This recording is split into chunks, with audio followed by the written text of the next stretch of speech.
Oy. Adlaw po. Lan sa ato. Madam Adlaw. Ah, Manoy, Hmm. may mga products kami na pwede ko Ano? alok sa iyo. Oh, ano yun?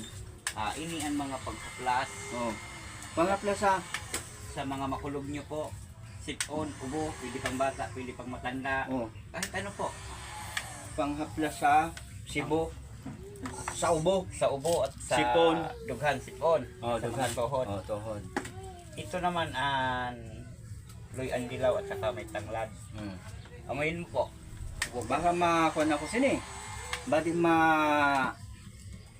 malula ako sini. Ay hindi. Ha? Hindi naman yan nakalula. Kasi ito pang pababa talaga sa lula kung ikaw na hilo. Pampababa sa lula. Oo. Pag ikaw na hilo, pwede ka maglagay. Oh. Okay. At ito naman, Tapos, pag oh. ano naman na pautang 120, pag cash 100 para hindi naman masyado kita mabigatan sa atong bulsa. Ini 120 pag utang. Opo. Ini cash. Cash 100. 100. Ano pagkakaiba sa duwa? Pagkakaiba kasi kung ikakas mo 100 na lang kung pautang. Ini ang pautang, ini ang cash. Oh, kung utangin mo 120. Kung ikakas mo 100. O di, ini ang pautang, ini ang cash. Oh. Dito na lang ako sa pautang. Okay, 120. Pero kung may pangkas ka tay, Oh, 100 mo na lang. Para wala kang utang. 100 na lang kung cash. Oo. Para sa ano ini? Sa mga Nani, mga sipon. sa mga sipon, wala man ako sipon. Sa tiyan. Sa tiyan, Oo, lagay mo. sa tiyan. Oo. Tapos, Marami kasi napapaglagyan nito, hindi lang kay sa mga matatanda.